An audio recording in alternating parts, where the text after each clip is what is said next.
Bueno, bien, ¿qué tal el coffee? Bien, ¿no? Vale, pues como la idea es muy importante una cosa, antes de empezar el trabajo en mesas sectoriales, para que esta actividad tenga un carácter abierto y podamos seguir realizándola, dentro de cada una de las carpetas que os han entregado tenéis una tarjeta como esta. Entonces, es muy importante, yo voy a presentar ahora a todos los ponentes que nos acompañan y los sectores en los que están englobados, donde trabajan. Si tenéis alguna pregunta que queráis lanzar, podéis rellenarla. En esta tarjeta tenéis a quién va dirigido y la pregunta. La azafata que está aquí con nosotros la puede recoger porque después de trabajar las conclusiones de las mesas sectoriales vamos a dejar un espacio de tiempo para un coloquio que va a quedar abierto para que podáis participar también todos vosotros. Entonces, de este modo, para agilizar y facilitar, si alguien quiere lanzar alguna pregunta a cualquiera de las personas que nos acompañan hoy aquí, pues lo podéis hacer a través de estas tarjetas. Están dentro de las carpetas. Si a alguien le falta, por favor, nos las pedís. Bien, el pasado 19 de abril nos reunimos y estuvimos trabajando unas mesas de trabajo sectoriales con el fin de analizar cómo afectaban las distintas problemáticas al sector y también identificar posibles acciones a medio corto plazo o largo plazo que nos pudieran ayudar un poco en la situación del sector que tenemos ahora mismo, ¿no? que nos rodea. Voy a pasar a presentaros a las personas que nos acompañan, así como sus empresas, sus trabajos donde ellas están actualmente, y a continuación analizaremos esas conclusiones y lanzaremos preguntas que surgieron en esas mesas de trabajo. Igualmente, pues tal y como os he comentado, si tenéis alguna pregunta de cara al coloquio, la podéis escribir en la tarjeta, la azafata lo recoge y lo trabajaremos después. Hoy contamos con la presencia de Loreto Chicoa, que es de Artepan, voy a intentar ir en orden. Alberto Carbajo, Muebles IADE. David Quintas, fotógrafo de Google. Nos acompaña también Eloy López de Foronda, gerente de la Plaza de Abastos de Vitoria-Gasteiz. Jorge Martínez de Aramayona, del Grupo Saburdi. A mi lado está Roberto Miñón Suso, de Candal, Kendall, Kets, Camper y Pronovias. Y ya a mi derecha a Carlos Andreu, por supuesto, Antonio Valverde, de Antonio Valverde Peluqueros.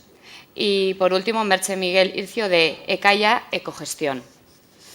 Entonces, bueno, comentando un poco y haciendo conclusión a una de las primeras preguntas que trabajamos en las mesas sectoriales del día 19 de abril, en general y a nivel global, existe un cierto pesimismo dentro de nuestro sector y no se ve una clara mejoría de la situación económica. Es una de las conclusiones que extrajimos. Si bien se habla de un cierto parón, observamos que están cambiando los hábitos de consumo, especialmente la gente joven y de mediana edad, y que Internet, por un lado, está ayudando, pero por otro está afectando a las ventas en todos los sectores.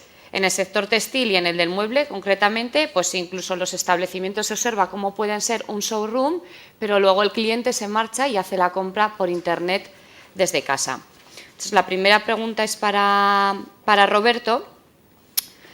Y consultamos por qué el cliente viene a nuestros establecimientos en ocasiones a probarse y compra por Internet, lo cual también tiene alguna molestia, que es que estés en casa el día de la entrega, que si quieres hacer una devolución tengas que volver a meter el paquete en su sitio y esperar a que te lo vengan a recoger, ¿no? Pero ¿por qué viene a nuestros establecimientos a probarse y por qué luego hace la compra por Internet? Hola, buenos días a todos. ¿Se oye? Bien. Sí que es cierto que hemos notado que en algunos casos hay clientes, personas que vienen a nuestros establecimientos, se prueban, ven cómo les sienta el modelo y luego recurren y lo solicitan por Internet. Esta circunstancia lo que nos hace pensar es que tenemos que mejorar lo que nosotros tenemos. Entonces, para ello hay que marcarse pues, unos objetivos, unos valores, tener unos valores en lo que pensamos, unas pasiones. Luego saber por qué es importante lo que tenemos que decir y qué es lo que nos hace destacar. Lo que se dice económicamente hablando, un proceso de creación, construcción y negocio. Pero yendo a la búsqueda del fin y llegando de una manera mucho más clara, lo más importante es hacer cosas. Yo siempre, cuando estamos todos juntos y tenemos nuestras reuniones, siempre comentamos que nos tenemos que equivocar. Tenemos que hacer suficientes cosas para que por lo menos sepamos dónde nos hemos equivocado y cada vez ir mejorando más. He de deciros una cosa, muchas veces la imagen de una marca, de tu establecimiento, el 80% del valor son los intangibles. Son esas pequeñas cosas, perdón, son esas pequeñas cosas que hacen que un negocio salga adelante y otro no. Desde luego, como dijo Milton Friedman, si todos plantáramos una flor en nuestro jardín, ¿cuántos jardines habría en el mundo? Eso por un lado. ¿Esto qué hace? Yendo un poco a lo micro, es decir, a nuestros establecimientos, ¿qué acciones llevamos? Primero, desde producto, servicio y target.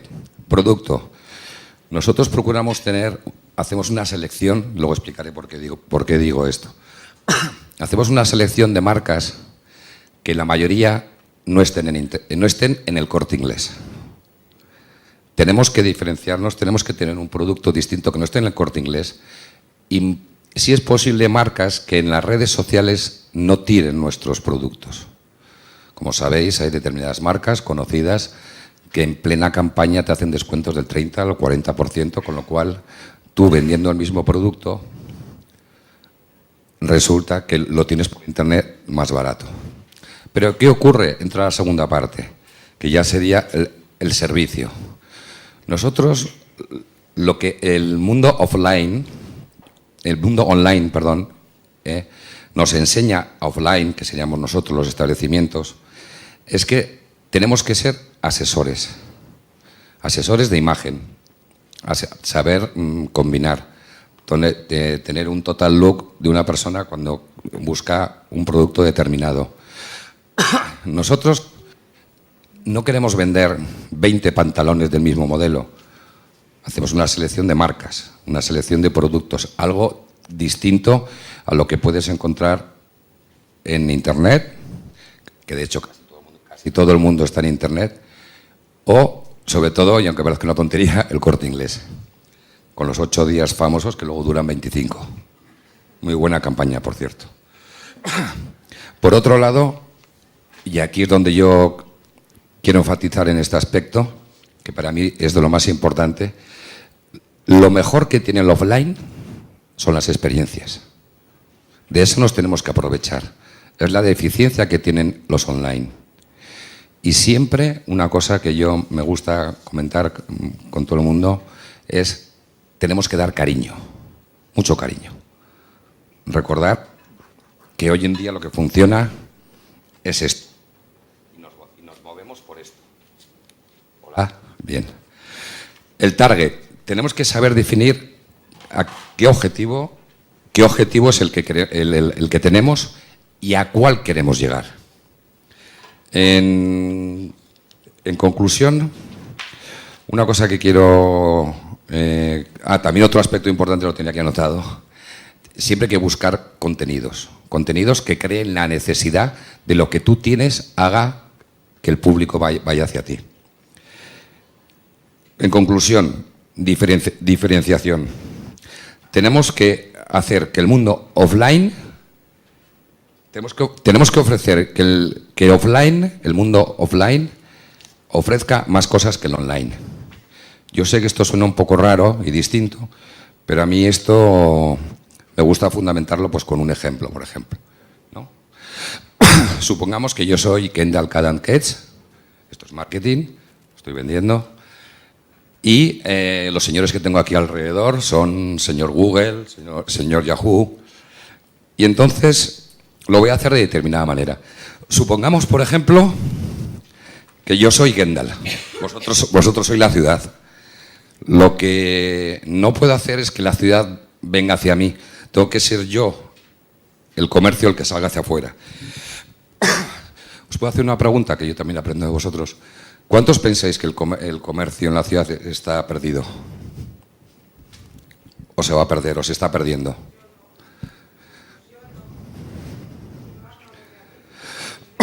Sí, pero en general, porque todo el mundo dice que... Bueno, vale. Os comento, las ciudades van a cambiar de aquí a 10 a 15 años, radicalmente. Resulta que ahora mismo las online están volviendo al offline. ¿Qué significa? Google ya ha abierto su primera tienda en Londres. Amazon va a abrir 400 tiendas en Estados Unidos. ¿Qué ocurre? Que lo que estoy haciendo aquí con vosotros es intentar acercarme a vosotros, el estar con vosotros, el compartir esta experiencia de una manera más cercana, más humana, porque en el fondo somos humanos. Desde este punto de vista, lo que queremos transmitir es que el comercio puede seguir adelante, el comercio pequeño, pero es el comercio el que se tiene que integrar en la ciudad. Tiene que llegar dentro. Y desde nuestro punto de vista, esto se resume en una sola palabra, que es fidelización. Cuidar, mimar, atender, dar producto, por supuesto, y servicio. Esas son las palabras claves. Muchas gracias.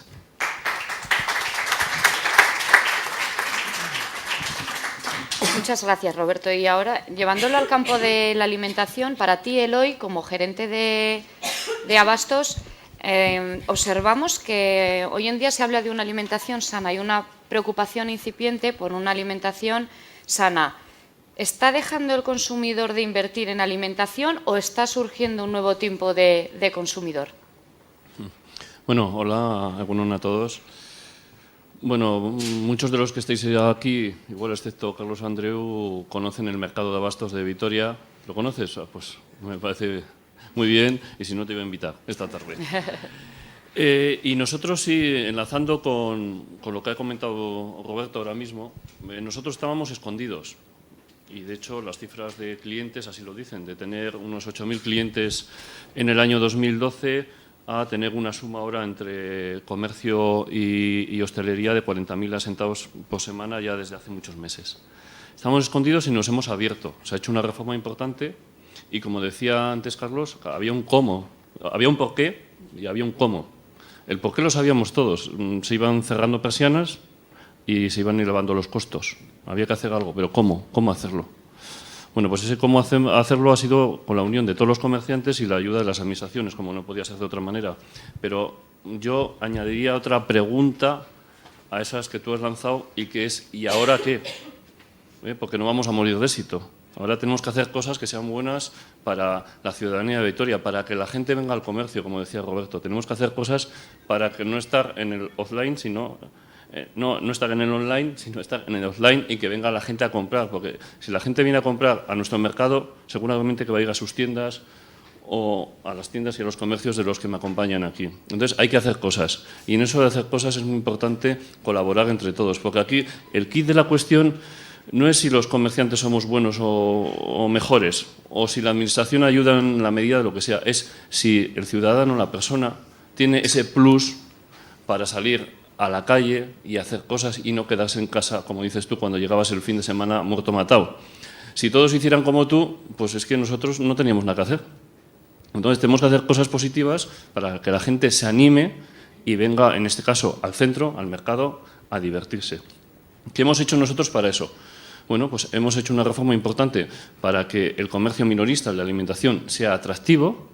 Nuestro mayor valor es el propio comerciante, porque es el que gerenta y gestiona el negocio y el que atiende y conoce a las personas, pero también le hemos dado un plus.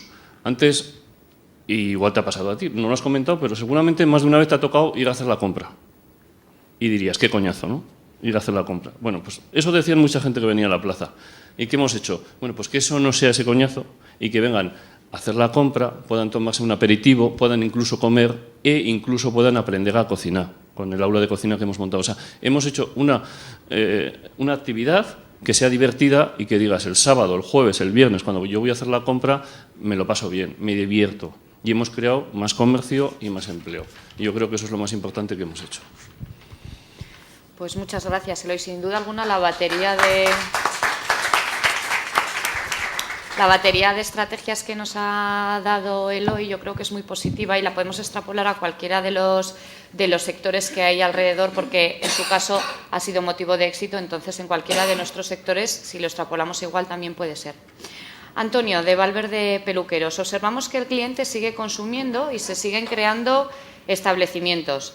En nuestro sector, a pesar de la subida con la que llevamos ya unos cuantos años, del 8 al 21%, y las dificultades por las que estamos atravesando, el número de peluquerías se mantiene, aunque se está reduciendo el personal. ¿Qué análisis podemos hacer? ¿Qué es lo que está sucediendo? Buenos días. Bueno, pues el sector de la peluquería ha sido uno de los, creo, uno de los grandes afectados en esta crisis, pero no desde que comenzó la crisis, sino desde que nos implantaron el IVA del 8% que estábamos al 21%, fueron 13 puntos de golpe de subida. Eso es, si comparamos con la subida que hizo Zapatero el año anterior, ya era o sea, eso, el triple de subida de impuestos. Asumir eso, una empresa que ya tienes tus costes equilibrado, tu medio de empresa, ¿no? de costes, ingresos y demás, ha sido un factor bastante revulsivo. Ha sido un palo para la profesión de peluquería. Solamente en el primer semestre, después de aplicarse la aplicación del 21%, el primer semestre de 2013, se cerraron 8.000 salones de peluquería en toda España. Había 48.000 salones a día 1 de septiembre del 2012. Solamente en el primer semestre, como he dicho, se cerraron 8.000 salones. ¿Qué ha pasado? De repente resulta que parece que ha empezado a repuntar la economía, en teoría. Y hoy en día resulta que hay 50.000 salones aproximadamente. O sea, la paradoja, joder, pues igual nos tienen que seguir subiendo el IVA para ver si se crean más peluquerías y acabamos con el paro con las peluquerías. Pues no, la paradoja es la siguiente. ¿Por qué, habiéndose cerrado tantos salones, de repente fue muchísima gente al paro? Esa gente son profesionales, la mayoría cualificados, lógicamente no se van a estar en casa. ¿Qué ha ocurrido? Pues que ha surgido una economía sumergida brutal, peluqueros que ahora peinan por las casas, economía sumergida, como digo, pero vamos a ver, de repente, ahora me estoy quedando un poco en blanco. Sí, la economía sumergida y el intrusismo, que lo vamos a apuntar un poco más adelante, no solo en nuestra profesión, sino en muchas otras, pero la clave era cómo puede ser posible que el número de peluquerías o de establecimientos, a pesar de la subida del IVA, se haya mantenido. Pues por, es decir, ha habido una transformación de los por el negocios autoempleo. que Resulta que, claro, ahora eso. todas esas personas, como estaba diciendo, que se me había ido un poco la onda, sí, retomando. Resulta que, claro, no se van a estar en casa quietas, se hacen la economía sumergida, en fin, demás. Pero, claro, los que tienen capacidad de salir adelante, pues se monta su propia empresa. Con lo cual ha subido más de un 11% los salones, que ahora mismo son de una persona nada más. O sea, estamos hablando de que ahora 21.000 salones de peluquería solamente está un trabajador. Claro, la gente se ha ido al paro, pero del paro, pues bueno, va a intentar montar un negocio. Pero resulta que los salones han perdido un 34% de ingresos. En el año 2011 se facturaba en peluquería 5.000 millones de euros al año. Ahora en el 2015, esto es una fuente tomada, voy a leerlo porque la Asociación Nacional de Perfumería y Cosmética, Estampa, encargó a Keystone, un instituto especializado del sector de bienestar y salud, una encuesta sobre el estado actual del sector de peluquería, en el cual se concluye que el sector ha bajado un 34% los ingresos. Ahora mismo se está facturando, en el 2015, de 5.000 millones a 3.296 millones de euros. Claro, esto sumado con el IVA, cuando había 5.000 millones de ingresos líquido, después de pagar el IVA, quedaban a los peluqueros 4.643 millones para pagar salarios, empleados y gastos y demás.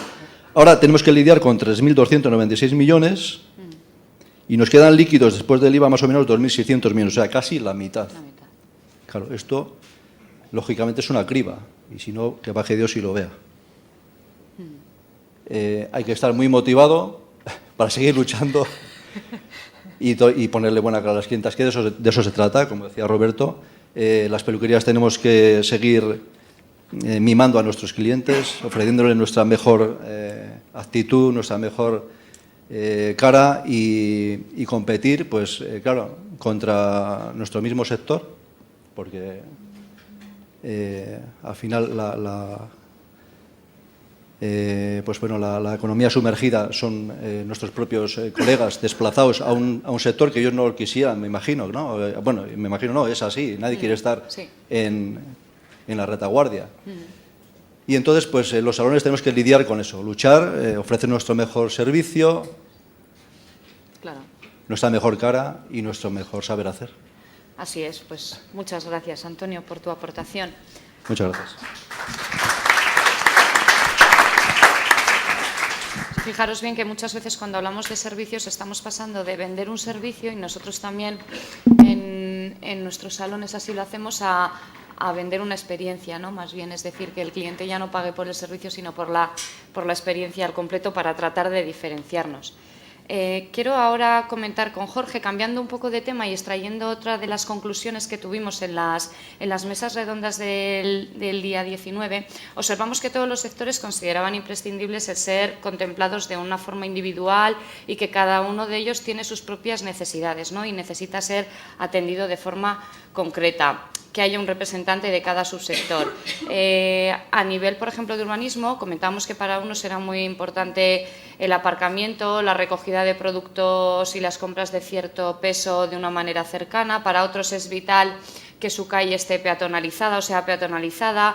Para otros el hecho de tener zona de carga y descarga cerca. Y luego hay elementos comunes como iluminación o otras infraestructuras más básicas que para todos los comercios y servicios eran importantes. En vuestro caso, Jorge, vosotros que tenéis establecimientos en el centro de la ciudad y también contáis con establecimientos en barrios que están más en la periferia, visto también el crecimiento que ha estado teniendo Vitoria hasta ahora, ¿cómo crees que se puede planificar el crecimiento de los nuevos barrios y si dentro del propio centro también volvemos a tener nuevos barrios en este caso? Bueno, buenos días a todos. Yo creo que Vitoria ya, a nivel de barrios nuevos, ya no va a crecer. Creo que hay más, yo personalmente creo, no sé luego lo que será. Creo que hay más casas que personas, por lo tanto, o sea, Vitoria en sí es lo que es. Creo que en Vitoria también hay una población bastante envejecida, sobre todo en lo que es Vitoria Centro y barrios que se construyeron hace 40 años. Sí, de hecho la pirámide está invertida ahora, ¿verdad? Exactamente, tipos Chagorrichu, El Pilar, barrios El Sánchez, el centro. Con lo cual yo creo que la gente de Vitoria o la población que está ahora en los extrarradios, que por diferentes motivos, pues cuando la crisis económica, cuando en Vitoria había que te tocaban pisos por sorteos, estaban todos carísimos, toda esa gente que se ha ido a vivir al extrarradio, creo que paulatinamente van a ir ocupando otra vez los lugares del centro de Vitoria. Con lo cual, para que esto ocurra tiene que haber una serie de facilidades, que haya aparcamientos, que la ciudad tenga un mobiliario digno, o sea, que sea una ciudad habitable, que el centro y todo lo que se ha quedado un poco antiguo vuelva a ser habitable. Entonces, dentro de esa habitabilidad, pues ahí estamos nosotros, los hosteleros o los pequeños comerciantes, o bueno, los que crean mercado, los que crean calle, los que crean ciudad, los que tenemos que revitalizarnos para ofrecer la oferta a esa gente, para crear un atractivo, para que puedan volver a estar al centro, ¿no? Hacia el centro de la Sí, ciudad. eso es.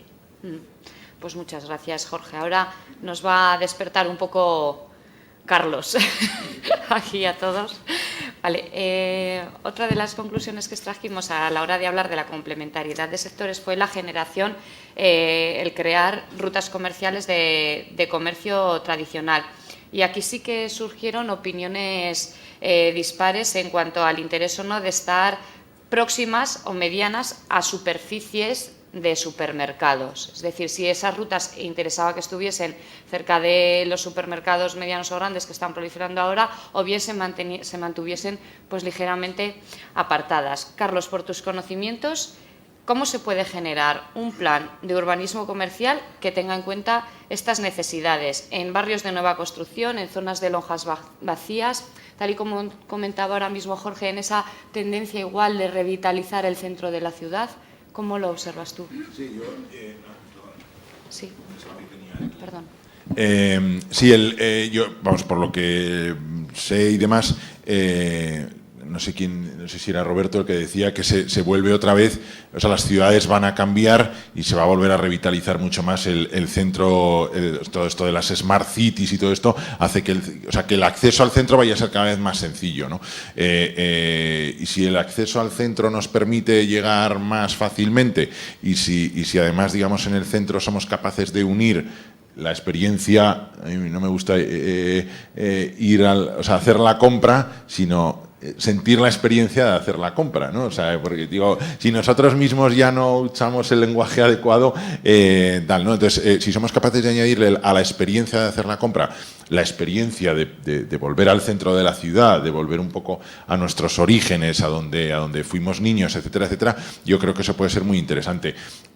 Sin duda alguna, o sea, no sé si el concepto definitivo ha de ser crear una ruta o no, pero lo que sí que está claro es que tenemos que ser mucho más colaborativos, ¿no? O sea, mucho más trabajar unos de la mano de otros, no solo sectorialmente, sino no sectorialmente. O sea, no.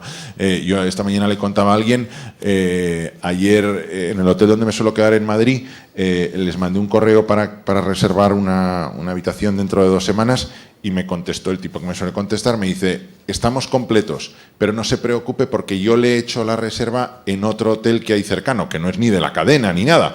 Usted págueme a mí y, o sea, el tipo me ha solucionado la vida. O sea, dices... que no sé con quién lo aumenta, digo, si pienso mal, incluso el tío del hotel en el que me suelo quedar se ha quedado una comisión de haber hecho la reserva en el otro hotel, ¿no? Pero a mí me ha solucionado un problema, que es que no tengo que ponerme a buscar otro hotel, ¿no? Pues ese modelo de colaboración, no solo, digo, entre el mismo sector, sino, oiga, señor Andreu, ¿y por qué no se viene usted también a cenar aquí? ¿O por qué no viene a tal? Digamos, entre gente que a lo mejor tengamos unos mismos valores o unos mismos principios, unos mismos ideales, unos mismos estándares de calidad o de servicio o de atención, porque no lo podemos hacer, ¿vale? Crear digamos, no lo entendáis en el sentido de venta pura, pero sí de venta cruzada en el sentido de recomendación a otros que nos permitan, si no crear una ruta como tal, si por lo menos ser capaces de gestionar distintas experiencias de distinto tipo, ¿no? A lo largo de una calle, de una tarde, de un tiempo, de lo que cada uno quiera. Pero la colaboración es máxima, ¿no? Porque digo, hay otros sectores donde la colaboración incluso es una amenaza profunda, ¿no? O sea, pues todo el transporte y tal está cambiando gracias a estas cosas, ¿no? Entonces a la gente cada vez le gusta más compartir esas cosas y ser capaces de, oye, he estado aquí, pero a la vez también he ido a este otro sitio porque me ha ofrecido una cosa complementaria, ¿no? Entonces esa creación de valor en la colaboración mutua es básica. Ya te digo, insisto, no sé si es a través de las administraciones públicas o tiene que ser cada uno de nosotros los que dices, oye, si estos no lo hacen, lo voy a hacer yo, ¿no? O sea, ¿qué puedo hacer yo para modificar? Pues me voy a juntar con este otro, y entre varios ir empezando a hacer cosas, ¿no? Pero desde luego no quedar separados, ¿no? Seguir intentándolo una y otra vez, ¿no? Y caerse y levantarse, como decía Roberto, caerse y levantarse, ¿no? Que de eso va la vida, de caerte 1000 veces, pero levantarte 1001, ¿no? Nunca quedarte en el suelo, sino levantarte siempre una más de las que te has caído, ¿no? Y por ahí van los tiros, ¿no? Por ahí puede ir. Y hay un concepto muy interesante que nos ha comentado Carlos, que es el de Smart Cities, ¿no? Cuando nos reunimos en las mesas de trabajo, surgió, centrándonos en Vitoria, la idea de que se diera un leitmotiv como ciudad y que el comercio, hostelería y servicios estuvieran directamente relacionados con ese leitmotiv, ¿no? Que hasta ahora ha podido ser Green Capital, pero bueno, aportarle un leitmotiv único y exclusivo que nos diferencie como ciudad. Por eso cuando él ha hecho alusión ahora a Smart Cities, pues no sé si puede ser Green Capital o Smart City, ¿no? Pero tratar de darle como un nombre, como un lema. Y en este caso, Merche, ¿podría ser Álava un referente en el comercio green o el nombre que le diéramos en su caso? Se ponen de moda ahora también las ciudades con diseño biofílico. Para quien no haya escuchado el diseño biofílico, se trata de intentar incorporar elementos de la naturaleza, integrarlos dentro de los espacios urbanos. Entonces se ponen de moda conceptos como este. ¿Puede ser una buena opción para Vitoria? Egunon.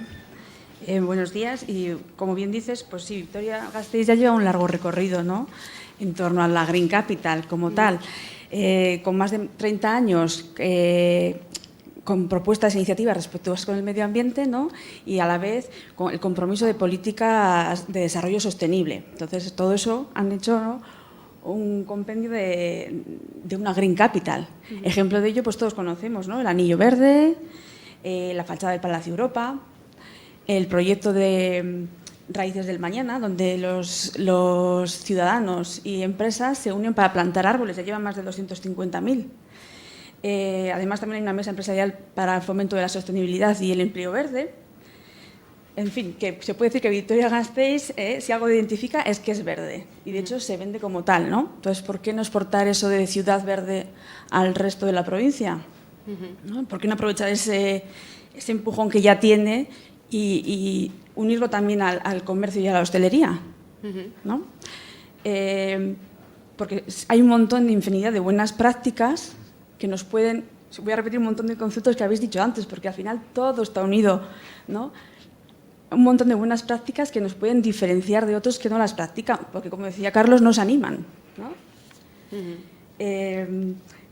La eficiencia energética, el ecodiseño, el reducir envases y ir más al granel, ¿no?, a vender a granel como antes, volver un poco a los retornos. Hay infinidad de cosas. Claro, hay que hacer un poco también con cabeza, porque si vemos en la primera foto, que no sé si me la han puesto ya, que no veo, vosotros no lo vais a ver, pero os lo cuento. Bueno, es una experiencia de un supermercado inglés que decidió facilitarle a sus clientes, ¿no?, innovar, y vendían naranjas, pero las vendían envasadas y ya peladas.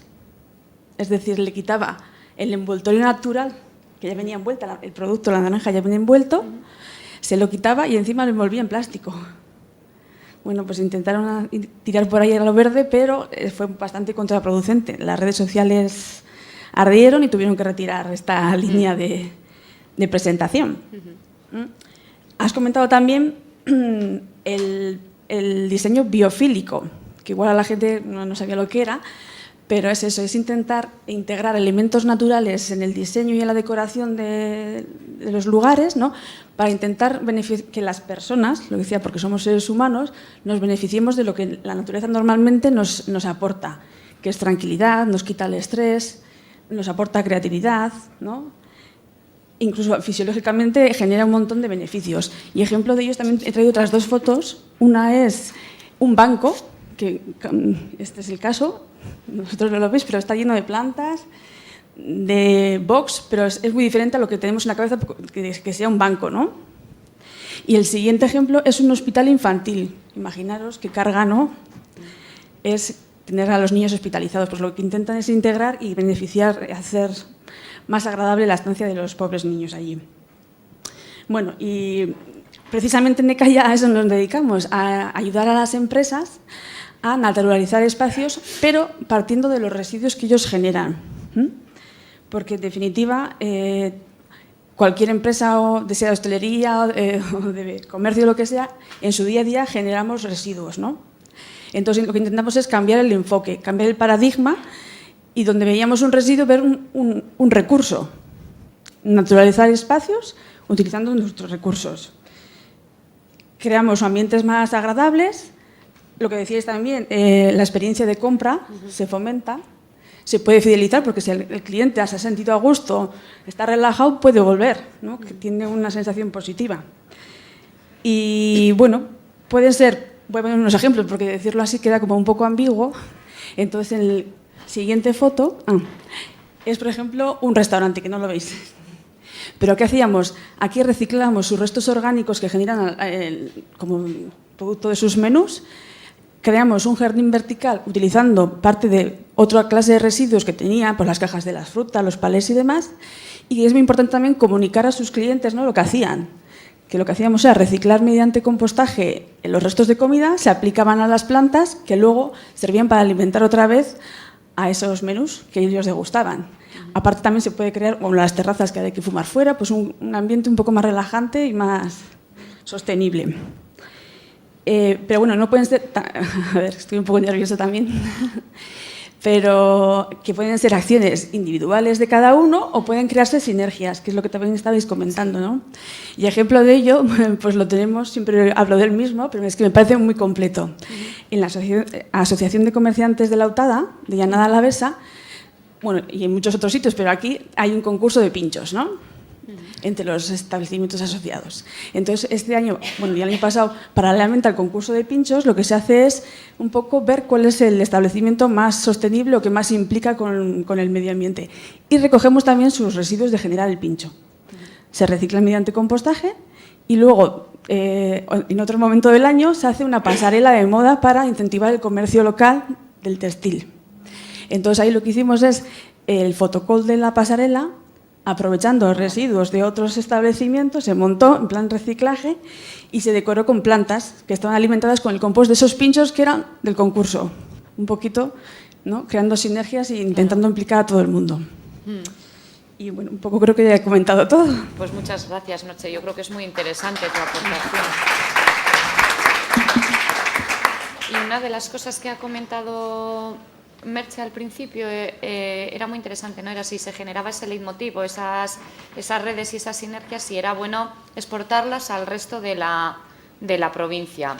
Porque aquí hay un plan estratégico de comercio y hostelería generado, realizado para Vitoria, pero no ha quedado muy claro si se pueden definir las estrategias a nivel de Vitoria o a nivel provincial. Y en este caso, Carlos, para que tú conozcas un poquito la idiosincrasia de lo que nos rodea, Álava tiene 4 zonas muy diferenciadas, que son Rioja Alavesa, puede exportar vino, en Ayala, Valle Ayala se exporta mucho el chacolí, Valdegovía y Añana tiene las salinas, y dentro de la llanada pues un referente es la patata alavesa, ¿no? Entonces, ¿tú crees que sería necesario, que sería positivo definir una estrategia de comercio para llegar a todas esas zonas? ¿Sería bueno que estuviesen unidas entre ellas o que estuviesen unidas también a través de Vitoria?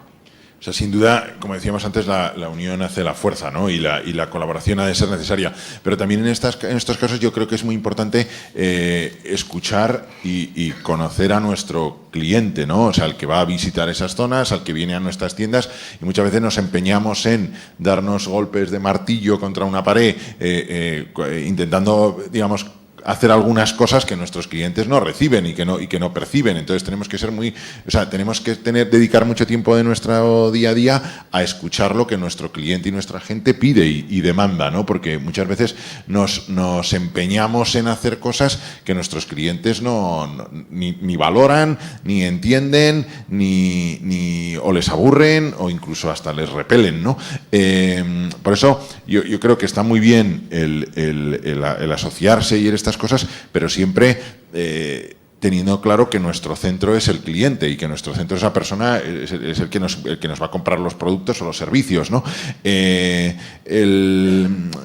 La creación de rutas, yo siempre digo, ¿no? El Camino de Santiago se creó hace 14 siglos y ahí sigue, ¿no? O sea, O sea, no hubo ninguna administración que se le ocurrió decir vamos a hacer el Camino de Santiago. O sea, no, o sea, en el siglo IX esto no lo hacía. O sea, es una cosa que salió de la gente, ¿no? Entonces aquí muchas veces pensamos que alguien nos tiene que solucionar el problema y no, tenemos que ser nosotros que, escuchando a nuestra gente, seamos capaces de generar esos acuerdos, esos recorridos, o esas sinergias entre todos, ¿no?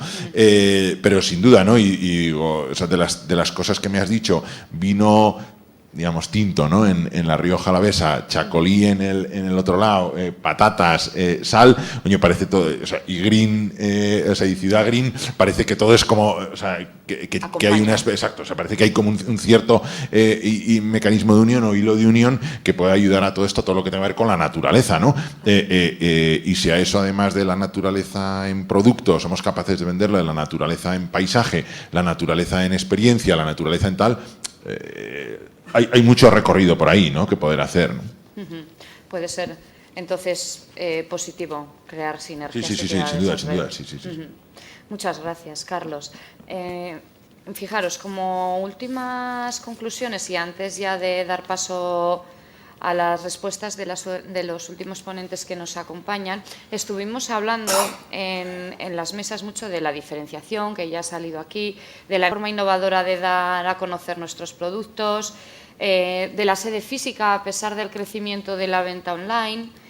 Y había un punto muy importante que son las carencias existentes dentro del campo de la formación, ¿no? Y ya no solo igual para personas que trabajan, para empleados, sino para personas que montan una nueva empresa, ¿no? Que a veces se abren negocios sin el conocimiento básico que tiene que tener una persona respecto al tema laboral, a nóminas, a contratos o a otros funcionamientos. Y luego, aparte, pues la formación intrínseca de las personas que trabajan en los campos donde se están desarrollando, ¿no? Entonces, Alberto, de Muebles IADE, hoy en día vemos que cualquier persona monta una actividad comercial, excepto casos muy, muy concretos en los que esa actividad está regulada, como puede ser una farmacia o bien, bueno, a veces vemos un estanco que requiere de una licencia, etcétera. ¿No sería necesario regular todos los sectores y exigir determinadas formaciones para montar un negocio? Bueno, primero, buenos días. Gracias por vuestra asistencia. Bueno, yo creo que el que hoy en día monta un negocio sin muchos conocimientos, la criba del mercado poco durará. Viene un poquito a cuenta de luego del sector de la peluquería o otros sectores que pueden montar negocios sin conocerlos muy a fondo y sin dar una especial calidad en ellos. Entonces, bueno, obviamente no van a durar mucho. El público hoy en día tiene más información que nunca, gracias a Internet, gracias a todos los especiales cuidados que tienen los comercios tradicionales con su atención, etcétera, etcétera. Y bueno, pues una empresa que no esté perfectamente formada y cualificada, dudo que en este mundo de hoy en día que nos rodea pueda llegar a sobrevivir, ¿no? Quizás puede ser que las ciudades regular los sectores, la pregunta es quién y cómo, ¿no? Me parece muy complicado. A través de la Federación de Comercio o de otros organismos se les puede dar ayudas o en formación o se les puede asesorar, que creo que es muy importante. Un peluquero no tiene por qué saber cómo funciona Hacienda o cuáles son los impuestos que tiene que pagar o sus obligaciones con los trabajadores que contrate, ¿no? Desde ahí sí que es fundamental la formación y la formación sectorial, para mí es muy importante. Porque digamos que la formación tiene que ser constante y continua. No podemos pensar que lo que sabemos hoy dentro de 15 años nos va a servir, y la asociación gremial o sectorial para mí es básico y fundamental en que así sea, ¿no? Que vayamos ampliando conocimientos y experiencias. Lo que sí podría ser un gran error para una ciudad es que Vitoria consiguiese, imaginemos en la calle Dato que monten 50 zapaterías y que llegasen a gente a comprar zapatos pues desde todo el norte de España. Sería estupendísimo. Intentar eso cribarlo sería de locos, porque además imaginaros que Amazon viene y monta su primera tienda Amazon de zapatos en esa calle, ¿no? Daría a la calle un valor enorme, y todo lo que sean trabas para ese tipo de acciones pienso que sería un gran error.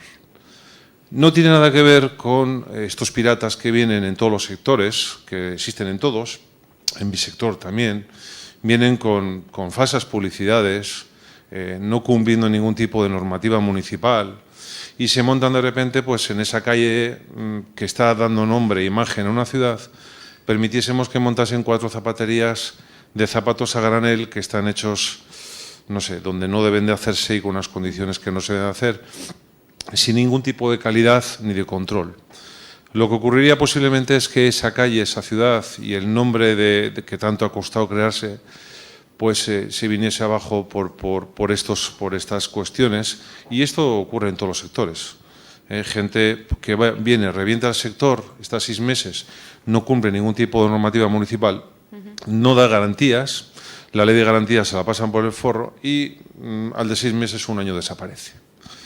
Eso obviamente, repito, ocurre en todos los sectores y, bueno, nosotros lo que podemos avisar es a las autoridades desde la Federación de Comercio o sectorial de lo que está pasando, pero sí que de alguna forma habría que regularlo. No sé cómo, habría que hablarlo en mesa, porque esto ocurre, no se respetan los espacios de pasillos, no se respetan el tema de publicidades, no se respetan muchas otras cuestiones que obviamente eso nosotros no tenemos nada más que cederlo a las ordenanzas municipales y que estén un poquito pendientes de eso.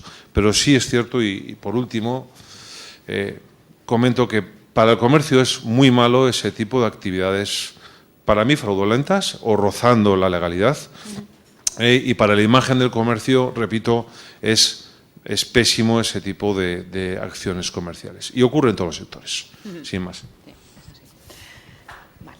Muchas gracias. Vale. David es fotógrafo de Google.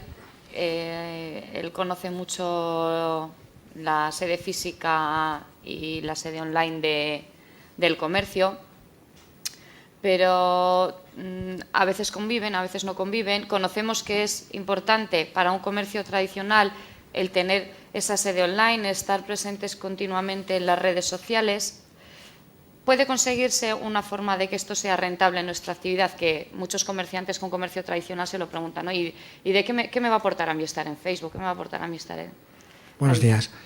Yo creo que hay que perder un poco la perspectiva del on y el off como discursos enfrentados. Yo creo que todos estamos on y off continuamente y todo el día. Entonces, mientras tengamos esa mentalidad, nos va a costar tomar decisiones, yo creo que correctas. Yo siempre, además, es una de las normas de Google cuando habla de posicionamiento y así, lo que tienes que hacer normalmente es aplicar el sentido común. Si tú tienes una tienda en un barrio y tienes varios bares, normalmente si quieres que se te conozca y se hable de ti, desayunas un día en uno, desayunas otro día en otro, y lo importante no es, o sea, tienes que primero saber lo que decía Roberto, ¿no? Cuál es tu target, cuál es tu valor añadido, o cuál es tu posicionamiento. Yo trabajo más en temas de turismo y así. ¿Cuál es tu posicionamiento? Y luego repartirlo. Si tienes mucho tiempo, vete muchas veces, bueno, y he ligado bien o lo que sea, a muchos bares, pero si tienes poco, me estás entendiendo, vete un día a tomar un café a un bar, vete otro día a otro. Pues las redes sociales es lo mismo. O sea, si tú puedes estar en Instagram, puedes estar en Facebook y puedes tener una estrategia más o menos uniforme en todas, te va a dar bastante más que obsesionarte con un lado o con el otro. Google en sus productos es lo que recomienda siempre, no inviertas todo en el Street View, en el AdWords, sino es mejor que inviertas un poquito en cada lado porque ellos en su algoritmo lo que van a valorar es que estés en más sitios, ¿no? Pero yo creo que eso es como el sentido común, ¿no? El ejemplo de los bares para desayunar, o sea, si tienes un negocio, o sea, mejor que te conozcan todos un poquito que obsesionarte con un solo canal. Luego hay otro tema que yo creo que cuando hablamos de Google y de ecosistemas de este tipo, o sea, los vemos como un enemigo, pero al final, para Google, lo importante, y a mí me parece que es un poco filosófico, pero que tienen un concepto tecnológico hasta un poco biofílico, ¿no? de cómo es el ecosistema, para Google lo importante es que el cliente, ni tú, ni yo como fotógrafo certificado, ni el cliente, o sea, que todos pasemos por sus sistemas para manejar gran cantidad de datos, el tema del Big Data y así, pero eso... Si lo conocemos bien cuál es su intención, nos podemos aprovechar mucho de ella, ¿no? O sea, porque el comercio físico, para ellos con su estrategia de Google Maps o de Street View, que muchos hemos trabajado en ese tema este año, ellos potencian esa sede física. Si fueran un enemigo como Amazon, veríamos, o sea, no estarían potenciando negocios que hacen un Street View, que tienen su ficha verificada, que se trabajan bien su estrategia en Google. Y realmente lo potencian, porque saben que el cliente... es lo que le interesa y son mundos que están unidos, no podemos pensar en mundos separados. O sea, tenemos que pensar en Facebook e Instagram como si fuera pues, la cafetería de al lado o el vecino que tiene una colchonería. Nos interesa que en nuestro barrio, pero que es un barrio digital o llámalo X, estar presente en cuantas más partes podamos mejor. Además, ya últimamente en algunas reuniones ya Facebook y así ya se considera medio tradicional, ¿no? Se está hablando de cómo medir impactos en WhatsApp, o sea, estamos ya en...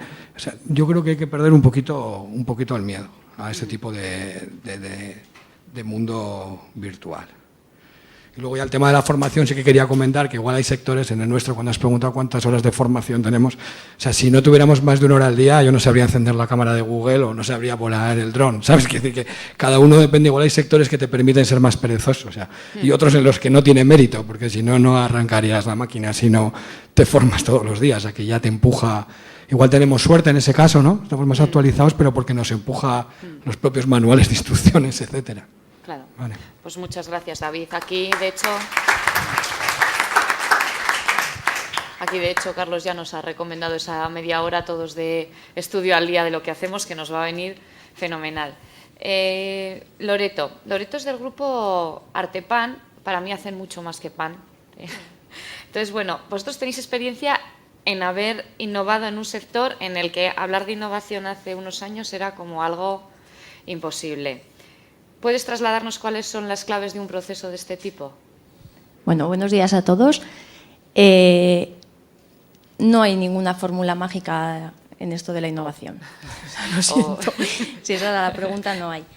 Pero sí que consideramos que hay 6 palabras que son claves en una empresa, que es la ilusión, las ganas, la pasión de lo que haces, aprender a equivocarte y levantarte después de haberte equivocado, ser inquieto, o sea, estar todo el día preguntando por qué, ser curioso, y luego rodearte de un gran equipo. O sea, yo creo que todas las empresas que estamos aquí, si la gente con la que trabajas no siente lo que está haciendo, por mucho que el que esté arriba intente tirar, esto no va para adelante. Entonces, nosotros, por ejemplo, lo que sí que hacemos es escuchar mucho a todos los clientes que día a día entran en las tiendas. Aprendemos día a día de un montón de gente que pasa, que te hace sugerencias, que te hace consultas, y en vez de pensar, ¿qué me dice este? No. Oye, pues igual tiene razón, igual estamos haciendo algo mal hecho o podemos mejorar en este tipo de cosas, y sobre todo eso es lo que hacemos, escuchar. Y hablamos de clientes externos y hablamos de clientes internos. Nosotros somos un grupo de aproximadamente 50 personas trabajando, que cada uno es un cliente, cada uno tiene sus ideas, cada uno tiene cosas que aportar. Entonces lo que hacemos es escuchar. Tenemos un buzón de sugerencias interno, que esto es algo típico, que en algunas empresas no se trabaja, pero que viene muy bien, porque todos somos clientes en otros negocios, en otros sectores. Y tú sabes cuando vas a una tienda cómo te gusta que te traten, cómo te gusta que te atiendan, qué cosas te ofrecen que te gustan más, que te gustan menos. Bueno, es una cuestión de escuchar y de escuchar. Aquí en Vitoria hace 15 años toda la producción que había era local. Hoy en día, y ahí está Pachi también, tenemos un gran porcentaje del pan que se vende en Vitoria no está hecho en Vitoria, viene de fuera. Entonces eso, pues tienes que aprender a idear algo que haga que la gente valore más lo que tú estás haciendo, tu producto, que el del resto. Y nosotros, por ejemplo, lo que hacemos es el pan como se hacía antiguamente. Hemos vuelto a lo antiguo. Eso respecto a la producción, utilizar materias primas. Esto es muy típico, muy mítico, que se dice en todos los lados, sí. Pero bueno, que luego hay que hacerlo o no hay que hacerlo. Y nosotros intentamos hacerlo. Y como en el sector de la panadería no hay una formación, nadie va a un curso, soy panadero. Cuando alguien entra a trabajar dentro de la empresa, tanto dependientes como pasteleros como panaderos, pasan por un periodo de formación anterior potente. Les inculcas la filosofía de la empresa, les enseñas cómo quieres que se hagan las cosas, y ahí, haciéndole a la gente partícipe del día a día, que al final todos comemos de lo mismo, consigues que la gente ponga más pasión y más ganas por lo que están haciendo. Luego tenemos un montón de cosas internas para que todos nos sintamos parte de la empresa. Por ejemplo, tenemos una revista que se llama La Vean, que es una revista trimestral donde contamos todo lo que pasa para que todo el mundo de todas las secciones y de las tiendas se sientan informados de lo que ha pasado y nadie te pueda decir, pues esto no me había enterado yo. Pues te enteras. Todas las semanas mandamos unas comunicaciones internas también para enterarnos de todo. Salimos mucho fuera a aprender de otros panaderos o de otros negocios que no tienen por qué ser panaderías. Tú ideas, etcétera, puedes coger de muchos sitios y luego las intentas adaptar a tu sector. ¿Que luego vendrá gente que le ha gustado tu idea y también te la fusila? Sí, hay y habrá. Eso es bueno. Si alguien te fusila una idea, ¿no? Eso es una buena... Pero yo sobre todo la inquietud, la pasión, las ganas de aprender, el no estancarte, el no pensar ya lo tengo todo hecho y esto es una gozada. O sea, aquí ya me va a ir, no, porque mañana vendrá otra persona que lo haga igual de bien que tú o mejor y tienes que intentar llevarte eso a tu terreno y seguir evolucionando y evolucionando, no parar. Esto es como si fueras un niño. ¿Por qué? ¿Por qué? ¿Por qué? ¿Por qué? Pues estar todo el día preguntándote por qué. Pues muchas gracias, Loreto, y muchas felicidades por vuestro éxito. Vale, abrimos en 5 minutitos el coloquio para que todos aquellos que tengáis alguna pregunta podáis hacerla o podáis entregarla a la azafata, pero antes de ello quiero darle un espacio breve para terminar a Carlos. Me dirijo a ti porque, a pesar de existir numerosas aplicaciones y herramientas online, hoy en día todavía la comunicación sigue siendo difícil entre los colectivos, es decir, llegar a todo el mundo, por increíble que nos parezca, hoy en día es difícil. ¿Cuáles son los canales de comunicación más adecuados, Carlos? Bueno,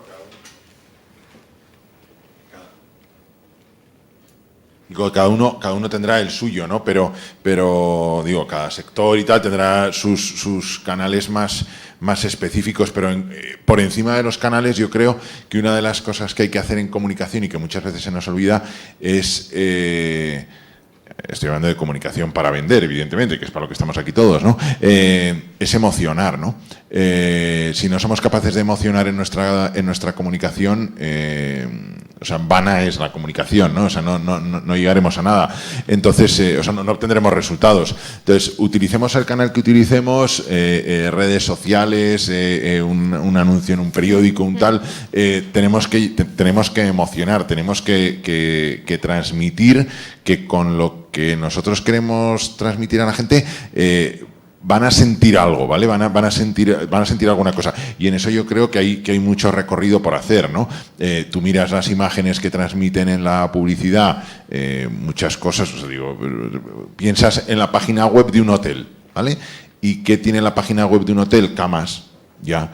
¿Y qué hotel no tiene camas? ¿Vale? O sea, entonces, o sea, muchas veces dices, o sea, voy a ir a un hotel que es exactamente igual que el otro porque tiene camas y sábana, sí, y toallas, bien, sí, pues todos. O sea, entonces, ¿qué cosas nos diferencian? Y pueden llegar, como decía alguien antes, al corazón, que es lo que nos va a mover a la acción, ¿no? Entonces, muchas veces, o sea, nos empeñamos mucho en comunicar cosas, pero tenemos que comunicar cosas emocionalmente positivas para que nos lleguen y nos atraigan, ¿no?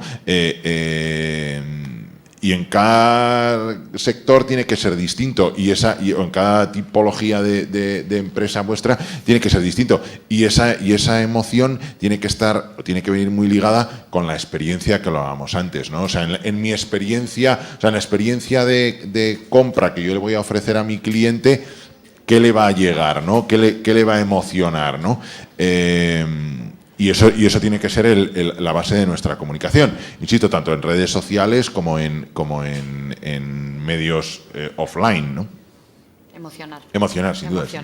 Porque emociona el que vende y compramos porque nos emocionan. Por eso yo sigo pensando que cuando decía Roberto al principio que había gente que venía a probarse el vestido, la ropa en su tienda y acababa comprándoselo en el ordenador, digámoslo así, quien la ha emocionado ha sido el de la tienda. O sea, el problema es que claro, o sea, porque dices, me ha emocionado al verme yo puesto con ese vestido. Luego no te lo ha comprado a ti, lo ha comprado en internet, ¿no? Entonces habrá que revisar o sea, cuál es ese que ha faltado en ese tal, pero el que ha emocionado realmente en ese proceso de compra ha sido el vendedor tuyo, ¿no? O sea, emocionar en internet es mucho más complicado, ¿no? Es mucho más difícil. Entonces, esa emoción tiene que ser la que sea transversal a toda nuestra comunicación, ¿no?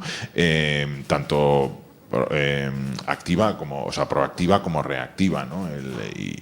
Y por ahí tienen que ir los tiros, ¿no? Por ahí tienen que ir los tiros. Pues muchas gracias, Carlos. Vamos a dejar abierto ahora un espacio. Voy a pedir tanto a las personas que queráis preguntar como a ellos que están aquí ahora enseguida damos paso. Miramos a ver si hay alguna pregunta escrita. Os voy a pedir brevedad porque disponemos de poquito tiempo, pero bueno, queda un poco abierto el espacio para que podáis preguntar, transmitir y bueno, aprovechad porque estáis rodeados aquí de un buen filón. Adelante. ¿Pasamos micro? Eso es. Sí, hola, buenos días. Yo quería hacer una reflexión y me ha sorprendido porque nadie lo ha tocado, ¿no? Ni en la ponencia de Carlos ni ahora tampoco en la mesa, ¿no? y es en relación a los hábitos de consumo y la fuerte relación que tienen con la capacidad de evolución del comercio minorista. Es decir, es muy difícil que el pequeño comercio pueda avanzar desde el punto de vista formativo, tecnológico, si seguimos manteniendo unos hábitos de consumo como los que tenemos actualmente. Es decir, el pequeño comercio normalmente es un comercio familiar, con 1, 2, 3 trabajadores, pueden ser igual, con relación laboral solamente, con relación laboral y familiar, con jornadas que pueden ir desde las 9 de la mañana hasta las 2 de la tarde, desde las 4 hasta las 8, a las 9 de la noche. Es decir, es muy difícil el exigir a ese pequeño comerciante que, además de ese esfuerzo que tiene que hacer todos los días para mantener su actividad, pues se forme y sea capaz de evolucionar con la misma rapidez que lo hace el sistema, ¿no?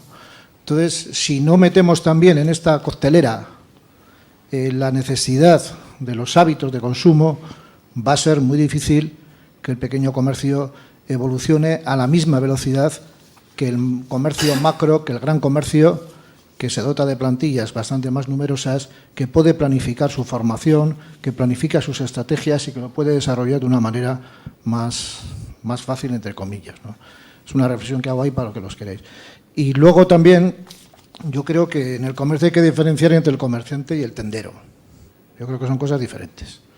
El comerciante se lo cree, se apasiona, intenta formarse, intenta evolucionar, y el tendero sobrevive como puede de la actividad comercial que tiene, ¿no?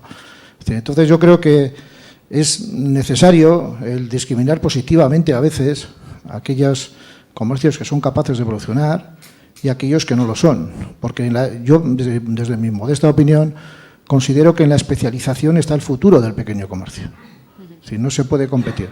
Y sobre todo, y comparto lo que decía David, dice, no se puede ver, no es un enemigo el avance tecnológico y las nuevas formas de comercio, sino que hay que hacer que el comerciante vea en ello una nueva oportunidad, una nueva capacidad de incrementar su negocio y que, por lo tanto, tenga también ese tiempo, que el sistema no se lo permite de momento, para poder formarse y evolucionar, para poder competir en la medida de lo posible con esas grandes superficies, etcétera, etcétera, etcétera. Hay ciudades que no tienen grandes superficies o tienen muy pocas grandes superficies. San Sebastián es un ejemplo, no es una ciudad en la que tenga grandes superficies, tiene menos que Vitoria. Es decir, por lo tanto, vamos a ver cómo... me refiero a grandes almacenes, los Carrefour y tal, ya sabemos que eso es. Pero yo creo que el comercio en San Sebastián, por ejemplo, es un comercio más minorista. La gente está más acostumbrada a comprar en el pequeño comercio. Y es atractiva la ciudad, porque la hace atractiva, como decía la viceconsejera. En Vitoria estamos perdiendo eso. Es decir, nos están comiendo el terreno. Igual vemos como hay calles que empiezan, bueno, pues a dar un poco de pena. Tenemos que ser capaces de revitalizar ese comercio. Y ahí lo tenemos que hacer entre todos, asociaciones de comerciantes, administraciones, el gobierno vasco, todos los que están implicados. Pero vuelvo al principio de mi reflexión, me gustaría conocer, es decir, la opinión de decir cómo podemos cambiar o empezar a hablar ya de la necesidad de cambio de esos hábitos de consumo que yo creo que están impidiendo que el pequeño comercio evolucione, porque no puede plantearse el innovar a la misma velocidad que lo hacen las grandes empresas, ¿no? Gracias. Gracias. Chicos, intervención sobre el tema de hábitos de consumo. Carlos, ¿qué nos puedes contar tú? ¿Adaptar a los hábitos de consumo? Yo lo que puedo decirte es que el que se tiene que adaptar, o sea, que te tienes que adaptar eres tú, ¿sabes? O sea, cambiar los hábitos de consumo de la gente resulta complicado, salvo que lo que tú ofrezcas sea una cosa como muy exclusiva, o sea, como muy específica, ¿no? Y que solamente la tengas tú. Pero en realidad lo que decimos, tenemos que adaptarnos nosotros a nuestro consumidor, no al revés, creo. El wifi gratis era algo que antes no existía y que ahora no puedes pensar que no existe. O sea, ahora vas a cualquier sitio donde tiene que haber wifi gratis porque lo entiendes como ya asumible. No, oye, pues que la gente se compre tarifas de datos. No, o sea, tengo que ser yo el que me adapte a lo que dice mi consumidor, ¿no?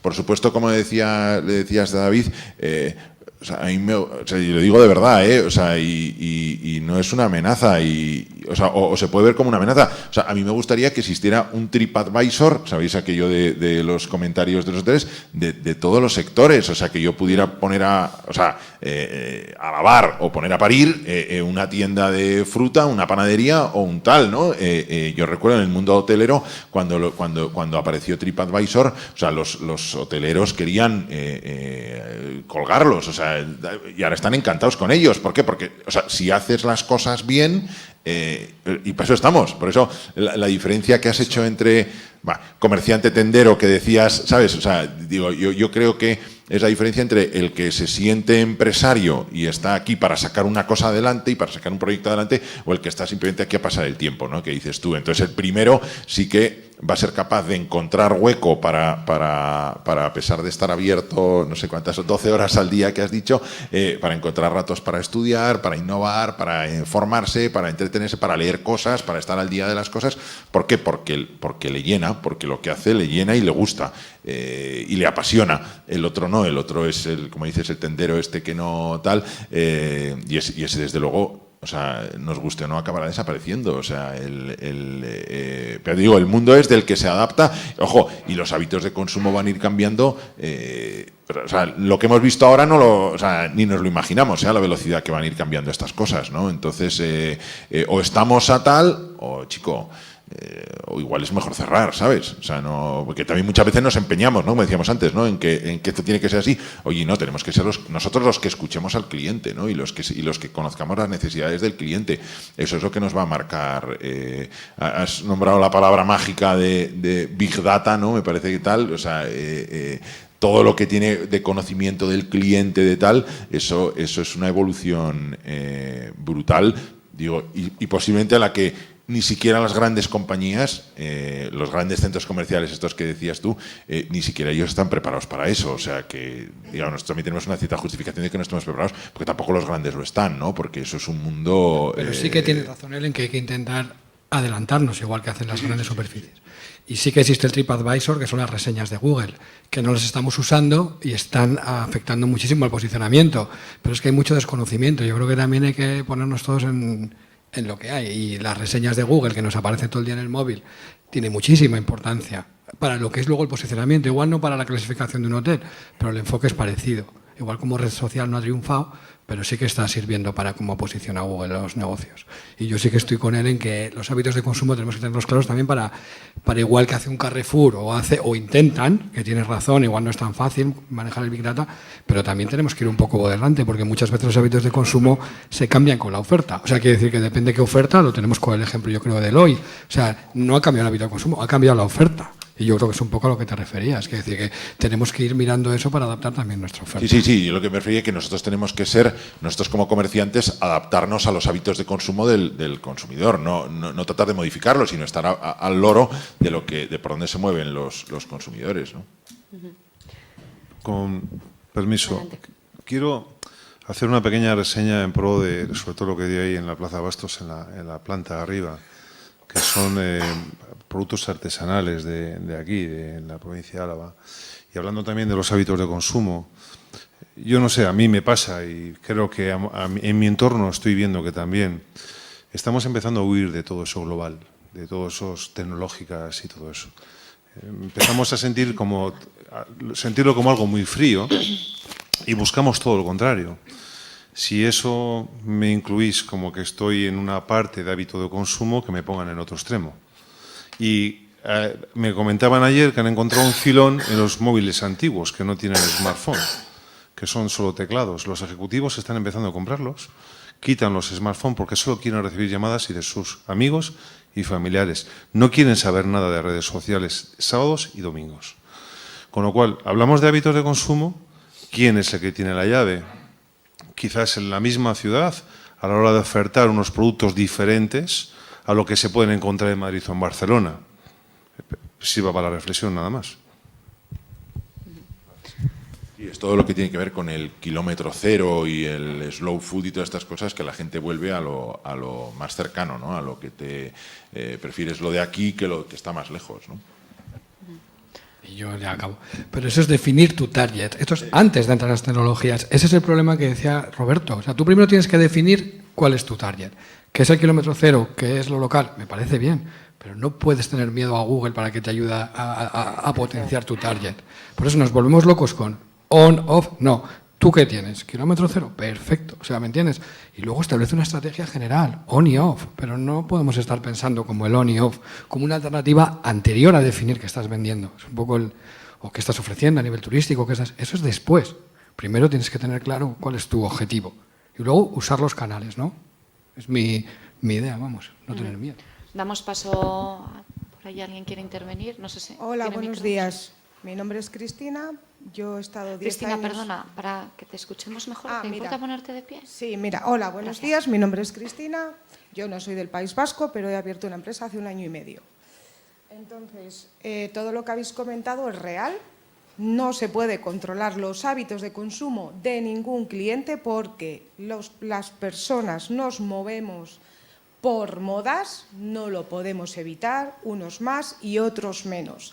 Entonces, yo ahora mismo tengo una empresa muy pequeña, llevo 10 años en la calle, mi público es la calle, me he dedicado a vender seguros, que es algo intangible y muy difícil de vender, todavía se pueden vender, tenemos ahora las empresas, las macroempresas de los bancos que se dedican a vender seguros y para el pequeño comerciante como consejo le doy, primero tiene que saber dónde está situado, eso lo puede decir mejor Carlos Andreus, dónde tienes tu negocio físicamente. ¿Dónde puedes llegar que no es físicamente, sino espacialmente?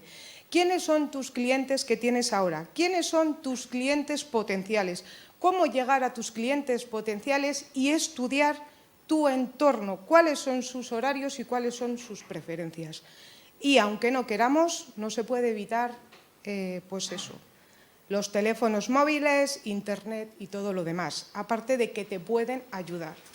Por otra parte, lo que sí que veo que ha faltado, y me parece que es una falta de respeto con respecto a los comerciantes y a los empresarios pequeños, tanto en Álava como fuera de Álava, es que yo llevo 1 año y medio intentando conseguir una subvención y no la he conseguido, ni como emprendedora, ni como mujer, ni como empresaria. Entonces, creo que las ayudas a los empresarios, pequeñas y medianas empresas, son muy justas, muy pequeñas y no son reales con la vida real. ¿Por qué no son reales? Porque promoción de emprender. Primero que tienes que hacer, no estar dada de alta en una actividad económica para que te den 1.500 euros. ¿Saben ustedes, como políticos, han estado en la calle, han hecho estadísticas, han preguntado a los comerciantes y a las pequeñas industrias cuánto cuesta abrir una empresa a día de hoy? ¿Cuánto cuesta mantener una empresa a día de hoy, pequeña y mediana, cuando yo tengo 4 generaciones de empresarios?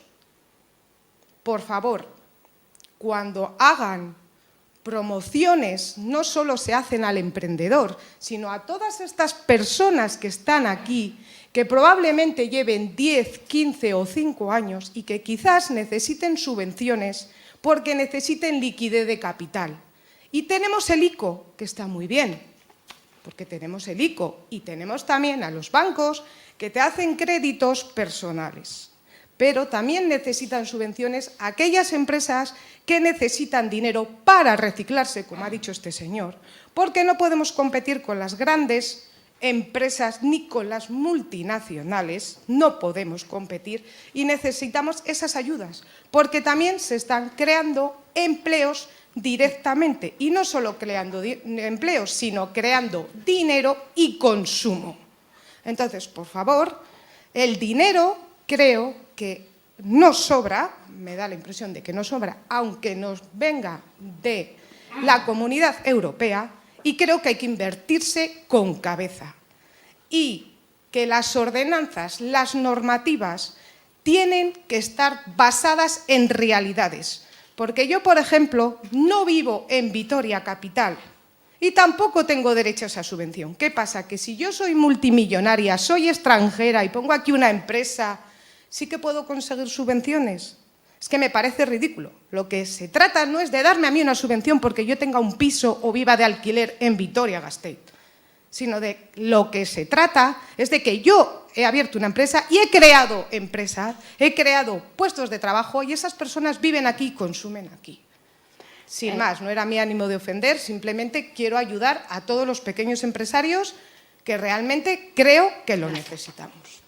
Gracias por tu aportación. Voy a pedir brevedad porque nos queda alguna persona más y tengo que dar paso luego a la clausura.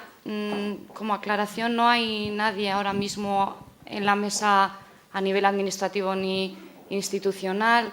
Somos todos personas responsables de pequeñas y medianas empresas con los mismos problemas que puedes tener tú en la tuya, y creo que esta pregunta podría ir dirigida a alguien, pues bueno, a nivel institucional y administrativo, y como no contamos con nadie ahora mismo en la mesa, pues te agradezco la aportación y doy paso a la siguiente persona. Ya es lo último que vamos a Sí, hacer. buenos días. Primero felicitar a Carlos, me ha gustado mucho tu exposición. Estoy totalmente... ¿Sí? Sí, se oye a tope. Sí. Se oye. Ah, ¿se oye? Sí. Si no, pelo se hace. Igual casi mejor, porque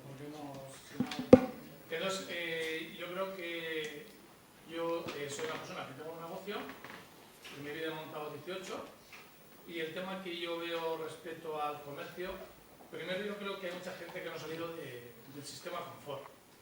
Han estado muy confortables. Segundo, creo que no se ha actualizado. La mayoría de los negocios yo creo que hay que actualizarse. Segundo, creo que los responsables de los negocios cogen empleados, pero ni les educan ni les enseñan. Es decir, que vas a un sitio y parece que debes dinero en lugar de que te tengan que dar un servicio. Y luego, no han innovado. Entonces, es decir, hoy la gente busca una experiencia, busca algo diferente. Entonces, yo creo que la gente hoy tenemos un cliente de calidad que busca esa emoción, busca ese servicio, y tenemos el cliente de poco consumo, que sin ir más lejos, creo que aquí en esta calle el 80% son negocios de afuera, llámese chinos, orientales o como se llame. Entonces, la gente hoy busca una experiencia y paga un servicio. Lo que no podemos estar es, como en el siglo XVII, que ibas a muchas tiendas y parecía que le daba dinero. Entonces, yo ahí siempre, teniendo un negocio, recrimino porque me siento muy satisfecho que los que están alrededor le vaya bien, porque a mí me da mejor. Entonces, yo creo que habría que hacer una apuesta, hay que mirarse una vez el ombligo y trabajar todos en conjunto. Porque yo le pregunté a Carlos, ¿qué se puede decir a toda la gente que hace el comercio de que es bueno para ti que colabores con los demás? A mí, un hecho real, yo recomiendo a gente, lo que tú has dicho, yo también tengo un hotel y restaurante, y cuando un cliente me llama, a todo de la comarca lo recomiendo. A mí me han demostrado que no, puesto que si yo tengo X reservas, alguien me manda gente y no tengo más reservas, está bien. Mira, te voy a contar una cosa que, o sea, si alguien sabe de agricultura, me lo corrobora, ¿no? Vamos, que es verdad.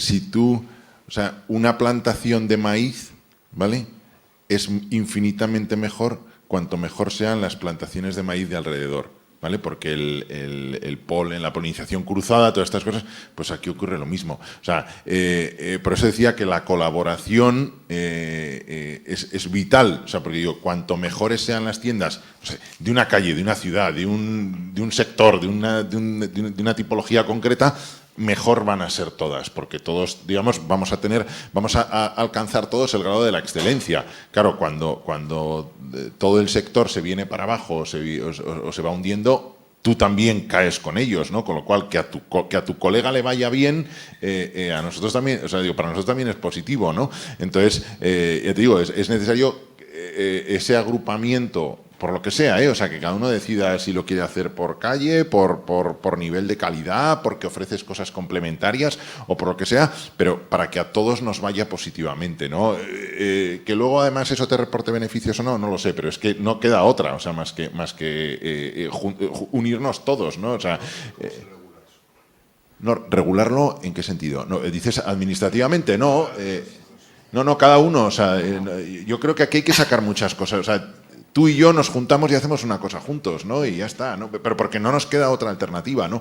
No porque alguien lo tenga que hacer Y de momento empezar, como decía alguien, empezar a dar pasos. Y si esto crece, ya regularemos qué parte de beneficio te va a corresponder a ti o qué parte de beneficio te va a corresponder a mí. Pero de momento empezar a andar, ¿no? Echar a andar. Y esa ayuda mutua, esa colaboración mutua va a dar fruto seguro, ¿no? Es que yo, para terminar, cuento una anécdota más aquí de una reunión en Vitoria, una cosa muy curiosa. A mí me pasa a veces. Intentas ayudar a mucha gente y es que... Hay gente que no quiere. Se deja ayudar. Sí, sí, sí, sí. En una reunión, bueno, Sí, sí. mejor dicho, una cosa de aquí de Vitoria, en una reunión en la Uniindusto, resulta que estamos dando una empresa en Brasil, se le acerca un señor de aquí de la zona y yo empiezo a ayudar. Y desconfía y le pregunta a él por qué le ayuda. Dice, porque algún día seremos aliados. Ha montado una superempresa entre las dos empresas y le va fantásticamente. Claro. O sea, lo de la desconfianza es un poco... sí, exacto, es un mal endémico, ¿no? De la envidia es el deporte nacional. Entonces, cambiar el paradigma de que a mí me vaya bien porque al otro le va bien, eso es muy complicado. O sea, normalmente dices, a mí me va a ir bien porque al otro le va a ir mal. No, es que esto es otro... Es que estamos en otro... O sea, es lo que decía yo antes, o sea, es que no vamos a volver al 2005. O sea, es que si alguien piensa que vamos a volver es que no, o sea, es que ahora estos son otro, es que jugamos al parchís y ahora estamos en la OCA, o sea, no, y en la OCA va de otra manera. No hay cuatro fichas, hay solo una. Entonces, o sea, es otro modelo. Entonces ese otro modelo exige otras circunstancias y otras acciones, ¿no? Es que tradicionalmente en el comercio, la excedencia en el comercio lo regula las rentas de los alquileres. Sí, eso estoy de acuerdo contigo. Entonces, claro, podemos generar una calle que esté en decaimiento, intentar revitalizarla y lo que te encuentras como es... hay un comercio de baja calidad, va a ser peor. Cada vez va a ir a menos la calle. Entonces, claro, eso estaría muy bien regularlo desde las zonales o desde las sectoriales o donde sea, pero de alguna forma sí que hay que regularlo. Yo, de la mano de lo que se está comentando, soy Gorka Nevado, soy peluquero también, no sufrido del IVA, de la mano de lo que se está comentando ahora, hablando de los hábitos de consumo, me ha surgido una pregunta. A los niños se les enseñan los hábitos alimenticios, se les enseñan los hábitos deportivos, se les enseñan a hacer a veces raíces cuadradas y no sé qué operaciones que jamás utilizaremos. ¿No debería de empezarse en la Icastola a enseñar hábitos de consumo responsable? Saber por qué algo es muy barato, cómo se ha producido, por qué el comercio de la ciudad tiene unos ciertos precios. Vamos, no nos enseñan ni cómo es una nómina, y un día nos enfrentaremos a ello. Entonces, ¿podría ser esto una posible solución para que sepamos identificar y saber por qué las cosas valen y por qué no valen? Educar en consumo, ¿no? Sí, no por se han ejemplo. introducido hábitos de consumo responsables. Podría ser. Como, acuérdate de la chocolatina. O sea, lo que le dejes a los niños de pequeñitos no lo van a olvidar nunca, ¿sabes? Entonces, o sea, puede ser una idea interesante, ¿no? El enseñarle a la gente cuáles son las diferencias entre algunas cosas, ¿no? Porque de pequeñito las vas a vivir más. Como todo, digo, los hábitos de consumo, la elegancia, el diseño, lo que sea, ¿no? O sea, todo de pequeño se te graba mucho mejor, ¿no? Aprender a esquiar, ¿no? O sea, si esquías de pequeñito, de mayor esquiarás. Si no esquías de pequeñito, de mayor esquiarás, pero te costará mucho más. Entonces, esa parte de educacional, sí, pero bueno, eso sí que ya tiene que ser un asunto como más... ahí sí que tienen que intervenir otros poderes u otros asuntos que a lo mejor a nosotros se nos escapan, ¿no? ¿Puedo un segundo? Perdón, adelante. Lo que ha dicho Ángel del miedo y el que alguien te venga y te diga, que siempre lo miramos con reparo, una de las cosas, de las mejores cosas que yo he aprendido en Artepano, que más me han servido, es algo que siempre decía Chema es el gerente. Cuando alguien venga y te diga algo negativo, no desconfíes. Si alguien ha tenido el valor de venir, mirarte cara a cara y decirte, oye, has hecho esto mal, gracias por venir y decírmelo. Será siempre muchísimo mejor que venga y te lo diga a que no luego vaya por ahí bla, bla, bla, bla, bla, bla, bla, bla. Y tú lo que puedes conseguir es esa sugerencia que te hace ese cliente. Si la gestionas bien, ganas un fan, ganas un cliente para toda la vida. Y yo creo que hay veces que a nosotros nos da como reparo, ay, que me han criticado, ay, que no sé qué. No, pues está muy bien. Que se convierta en algo constructivo. Si tú le has creado la confianza a ese cliente para poder venir donde ti y decirte, oye, esto no me gusta, o esto no me ha gustado, o esto habéis hecho... A todo, exactamente a todo. No sé por qué hay veces que tenemos ese miedo a Ese que alguien miedo, nos ¿no? diga algo negativo. Si de una cosa negativa puedes Si se sacar construye una cosa realmente. muchísimo más positiva. Muy bien, bueno, pues se nos ha... ¿Perdón? Muy breve, por favor, porque se nos acaba el tiempo. Gracias. Añadiendo a lo que tú has dicho, lo de Castola, educarnos y tal, y saber un poquito por qué el precio de unas cosas y otras. Leyendo un poco lo que has dicho tú de la publicidad, hemos pasado un poco por encima. Yo creo que la publicidad engañosa es un cáncer que tiene el comercio que hay que cortar de raíz. Es decir, yo no puedo decir, presentar un producto, unos zapatos de, vamos a decir, de piel, estupendos cuando son de plástico. Y eso se está permitiendo. Tú has hecho un ejemplo antes de la Semana Fantástica, una semana, y luego estar 20 días. Aquí sí que tenemos que ser tajantes, tenemos que jugar todos en igualdad de condiciones, porque si yo tengo un producto y tiene un precio, porque estoy dando una calidad, etcétera, no me pueden vender luego otro que parece el mismo con una calidad inferior. Y sin embargo la publicidad se está permitiendo. Es algo que esto sí que creo que tenemos que cortar tajantemente. Para mí es un gran cáncer dentro del comercio la publicidad engañosa. Simplemente quería decir eso. Creo que tenemos que jugar limpio con esto. Se está haciendo mucho daño. Sí, el juego de palabras entre rebajas y descuentos, rebajas a partir la de... calidad del producto. Vendo un producto que realmente no tiene las características que Totalmente de estoy acuerdo. diciendo. Entonces, claro, yo no puedo competir. Yo sí estoy vendiendo el mío con una calidad, ¿no? Claro.